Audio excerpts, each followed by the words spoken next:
Hey everyone, welcome to this episode of Fan Service. We were recently at the Austin, Texas Television Festival, and we had this general idea before we went in there because you always hear this thing that TV is dead. I know I don't watch live TV. I actually do watch live TV, but I also live alone with my Roomba, so that might have something to do with it. And Pocky learned a few things too. So we're going to talk about a little bit about the future of TV, what we learned at the ATX Television Festival, some of the experiences we had. Mm-hmm. Now, I'm not allowed to talk about some of my experiences due to court orders. and true. yet we got him out on parole for today. But I mean, when you look at it, everyone's got this notion that, I mean, just look at the way things are going. You've got Netflix making its own shows, Hulu making its own shows, Xbox and consoles are making PlayStation their and own other shows shows. as well, yeah. Nobody watches live TV, and it's pretty sad actually. Okay, I'm going to disagree with you on the nobody watching it live is sad. I love marathoning a show, and I love being able to jump in. For example, with Continuum, although I love me some Continuum, I didn't start at the very Really? first How many episode. times have we talked about that? My goodness, I don't think it'll ever be enough. But the It's point a is, drinking game now. Take a shot every time she says it. Fanboy TV drinking game. Every time she says Continuum or how much she likes it, you'll be dead by the end of the show. So anyway, I heard about it at episode 4 or 5. I waited until the whole first season was available on Netflix, became addicted, and then started watching it live. And I feel like that's the way a lot of people are watching Well, things that's how now. I do things. They want everybody I know, for example, I've got some friends that are trying to get interested in some other shows. They're like, you know what, I'm just going to wait till the whole thing's over, then I'm going to spend a week over Christmas and watch it. Like, no, I want to talk to you about it now. And that's what we're losing, is that ability to talk to somebody about it right now. However, they just released the season 2 of Orange is the New Black, which was effing awesome. Haven't seen it yet. I'm And looking forward to it. we could binge watch and talk about it all we wanted. But for example, like Sleepy Hollow, which another one, drinking game time, take another shot, that I absolutely adore. I've got a really good friend who's like, you know what, I'm just going to wait till that show's over and then I'll watch it all and then you can talk to me. But like, no, bitch, I need someone to talk to about it today because it's that good. I was going to say was, okay, so I went to, and I don't want to name drop, so I went to the Archer panel, and that was a lot of fun. And I actually got to talk to the one of the head guys of FX.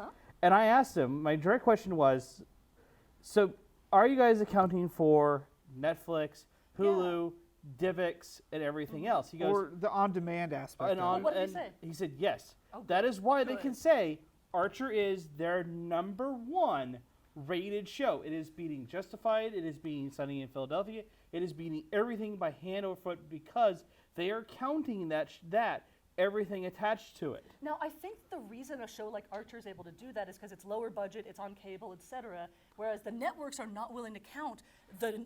But they the network. should. Oh, they completely should. But the reason they're not going to count it is they're not making advertising revenue off of it yet, unless it's on Hulu. In which case, what is it? The same ad plays 17 times. Yeah, it's like I kinda don't weird. want to eat yogurt. Stop But telling me about it. at the same token, when you have these people who watch it on demand, like on Time Warner or whatever cable provider afterwards, or like I watched it on Hulu the next day, that's fans of the show. Because we all have such hectic schedules, I can't afford to sit down and spend an hour in front of a TV to watch something when it happens. Because I get like maybe one day a week when I can just kind of relax and watch TV. Yeah. So that's not counting me like The Neighbors. I freaking love The Neighbors. It was one of the funniest shows on TV, and they went ahead and gave it a second season, and then they said no more. But everyone I know Here's the loved crux it. of the issue as far as I'm concerned. Funding. How are you going to fund shows? Because the old model's broken. The old model is that you go in and you have advertising during live television. That's dead. I mean, I'm the only one here that watches any live television, and I don't watch it religiously. Like, there's 2 nights a week if I'm home, but if I've got something else to do with live human beings, yeah, I'll come back. Roomba and I can watch it the next day. Roomba. I love my Roomba. I think what also, because you guys are also forgetting not just Hulu, Netflix, Amazon, blah, blah, blah, blah, blah, but there's also every network has their own, and they even tell you, did you miss this week's episode? Watch on Go to abc.com, Yeah. stuff like that. And But I think they're they are. not getting the advertising revenue from that. That's why I'm saying that model is broken. I think that the way we're going to end up going is more the Netflix model, where you pay a subscription for everything they have. And someday, please HBO Go, you know how much we love you. Let us just pay you $10 a month for that. I 100% Or agree with that. Showtime. Or Showtime. I honestly see the future of television, as far as how we're watching it, being a distributed subscription service along those lines. Well, the thing I got from this convention was that TV is very much still alive, but they're trying to evolve into this newer format where it's going to be, binge watching and whole seasons and on-demand And things. you know what? I am so happy about that. I don't know about you guys, but Oh, I'm incredibly happy. all of my favorite shows right now, Continuum, Sleepy Hollow, Drink, as well as a bunch of other things, everything coming out of Canada and anything science fiction pretty much. they are designed with the idea that you're going to watch a 12-hour movie for TV or a 12-hour novel for all practical purposes, and that's how you're. So they're able to do things that you couldn't do 10 years ago when you're assuming that people aren't going back and rewatching it easily, when you're assuming that, frankly, they thought we were dumber 10 years ago as far as the way things are written. We are in a golden age of television. I think also, because we were part of a show called, we were in a panel called Spoilers, and one of the things they were talking about was back in the 60s, there was a thing that basically the head of the FCC at the time said, right now, MASH, I Love Lucy, these really intelligent shows are rare. We're just going to get progressively dumber and dumber and dumber in television. But right now, we're looking at incredibly well-written shows, some of them by Hollywood executives, starring major Hollywood people. And the reason I feel that's happening right now is because of the internet. Because you cancel Sleepy Hollow and you will have a line of human beings. I will murder you in your sleep. That means don't go to sleep anytime soon. But at the same time, where if a show does stink, like, let's say, my personal opinion, Sullivan and Son, I don't like that show. I don't know why it's got a third season, but if enough people do complain, like, well, we're getting ratings. Are you really? Because right now, according to everyone else, your show should not exist. Yeah. I think it's going to lead to an overall better quality of television. I think we're not going to see as many things like Firefly getting canceled too soon, Farscape getting canceled too soon, because even when those were canceled, which, 10, 15 years ago at this point, yeah, people could send peanuts, people could send whatever, but they were making a big of an treating impact. They treated it like a small group of crazy people and not like this actually mattered as far as viewers are concerned. Yeah. Whereas now, with Twitter and whatnot, that you can really build up a momentum. And It's now, not even a building up of the momentum. It's instantaneous. Yeah. When you send off that peanut, when you sent off that letter, that was, 3 days, 4 days? If you express mailed it the next day, but you weren't probably willing to spare the money. The days On of the Twitter, post right then office. and there. Facebook, right then and there. Yeah. YouTube, right then and there. Yeah. And it's just boom, done. I agree. And again, I think this is going to lead to better and better television. And for those of you out there that are watching saying, yeah, but Jersey Shore's still on the air. Well, there are dumb people in the world too. Let them watch their dumb people stuff while we sit over here and watch Sleepy Hollow and Continuum and drink until our eyes bleed. I like Jersey Shore. And also Seriously? Cosmo. Seriously. Why are you on this show? It was like a train wreck. We're sorry. The crew of Fanboy TV like to apologize for Gavin Stone and the actions he may have said. It's a train wreck. You can't stop watching it because Yes, it's like I there can, are 'cause I seriously never people this started. dumb in the world. So I also think that the just not in the sci-fi, but because I know we're a sci-fi show and I understand this, but let's kind of, and I don't mean this in a bad way, let's step away from sci-fi. We got Orange is the New I do Black that? and House of Cards. And House of Cards, first major Netflix show. What'd it do? It won an Emmy. Yeah.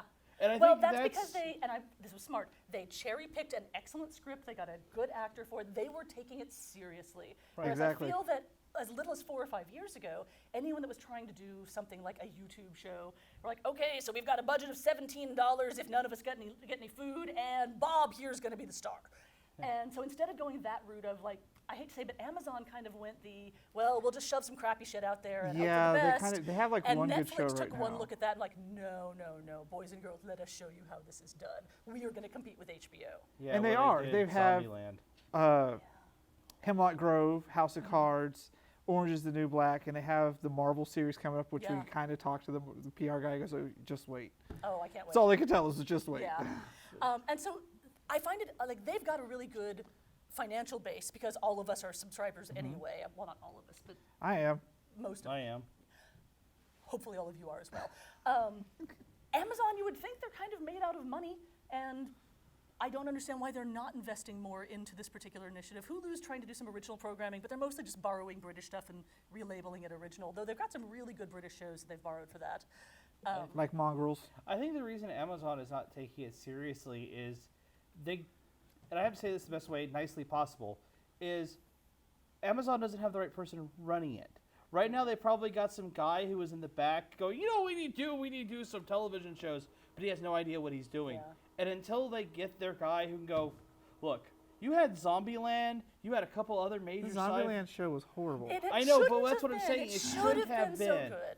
It should have been awesome. They had a good premise. They had a thing. Yeah. They were already making that movie. It was supposed to be a TV series. Why did it fail? It will happen. Right. All of this will happen. Amazon may not be the people that are providing it, but you know who I think is going to kick ass when it comes to this programming? Sony and PlayStation. Yes. Sony PlayStation rather, and Xbox. Because It's going to be very gamer oriented, which is fine. Gamers need love too. the Xbox is more variety orientated, whereas the Sony wants to be very geek orientated so That far makes complete because sense to me. the Because I mean, the Xbox- Xbox is aimed at more of a family thing. yeah, it's got whereas the soccer PS4 show that is aimed at- started. It's got yeah. all these Halo things coming up. These other ones. Sony's like, point we've is, got powers. They have money to throw at Yeah. some shows. So I fully expect, since I don't actually own a PS4, that I'm going to be maybe borrowing some content from parts of the internet called torrents. at some Yay, point in digital time. piracy. So, the future TV. I borrow and then I give it back. to the next person. So the future TV, I want to see it go to where. The reason I don't have cable is one, I want to watch it too. I can't fathom having all those stations when I watch 3 stations. So I think the future TV should be like a subscription type service where you only get the stations that you want and it's all on demand, kind of So like here's- Crunchyroll is and things like that. Here's realistically what I think is going to happen. The cable companies are also bundled with internet right now. They are too powerful to let go of that. So we're going to see I'm going to give it at least 10 years of cable dragging itself out. They're going to get more and more package deals with apartment complexes, things along those Oh, lines. I hate to when they do that. Yeah, mine. That's why I have cable, honestly, because mine came mandatory essentially. But it's going to be dragged out along those lines, with fewer and fewer people watching, and more people are going to be saying, instead of getting cable, I'm going to spend $10 on HBO Go, $7 or $8 on Netflix, a little bit on Hulu, and whatever the Showtime maybe. And so Yeah. you'll spend $40 a month and get just the programming you want. And the thing that's going to suffer from this, interestingly, is going to be the network programming, because no one's really paying to get the network programming out on. I mean, I guess Hulu Plus, but Hulu's good for the network they programming. only do the last 5 episodes, so you can't really binge watch. No. I think that will eventually have to change. I hope so. Well, right now they're running off the basis of the old model being, what you're Oh, you gonna work get- home on Tuesday, you can get it this week Right. and catch up next week? Their right, thing and is then also at the same time, not trying to interfere with the studio's Yeah. DVD sales, where Oh. Netflix is all like, you know what, you can have both. Yeah. So it'll be interesting to see where it goes. I hope it doesn't take 10 years because, I miss Cartoon Network. I really do. That's pretty much about it I miss because, I get everything else on because I have Crunchyroll, Hulu, Netflix, and I had Funimation for a while, but it Honestly, was just I the see same. more and more people also getting it through, like, I've got a Roku, which I love. I'm curious about the Amazon streaming box, but again, I just got my Roku last year. It's I'm all the not ready same to apps switch on a over. smart TV and that you can get on the thing. Like, I have Except a they're Blu-ray cheap. player. The point is, it's $99. You don't need cable if you're going to pay $99 one time Also, for an object. I was going to say real fast this is also started getting to a segment on gaming, which is Sony just at E3 announced their Sony box. Yeah, the And Sony TV. The Sony TV. And it's going to have all their Sony programming, which is a lot, all their Sony movies, which is a lot. And they're also going to stream from the internet, PlayStation 1, PlayStation 2, PlayStation 3, and some PS4 games. And it's $100, $150 if you want But to to get the do one that, it has to be connected to a PlayStation in the house. It's basically an extender. Oh, I didn't It's not a realize that. standalone box. It's an Okay. extender of Okay. that. So you can have a PlayStation 4 in your living room, put the box in your bedroom, and you can play games and do the same things you can in the living room. Okay. It's not a standalone box. It's an The extender. real point, though, is we're going to have a ton of box options out there for a while. In addition to tablets and actual television. I say give that 10 years, and then it's going to condense back down as everybody's trying their own experiment. And then once the experiments are out there, a few are going to fail and die.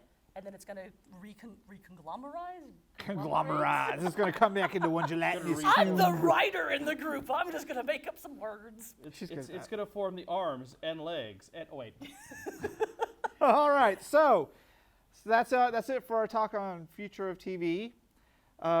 We'll be back with a brand new format for fan service here in about a month, so stay tuned for that. You think you guys are going to love it. We're going to have all sorts of fun, and we've got Kickstarters going That's and true. Indiegogo's going and all sorts of fun things planned for you guys. So don't go anywhere and stay tuned to Fanboy TV. Went all redneck there for a second, don't know why.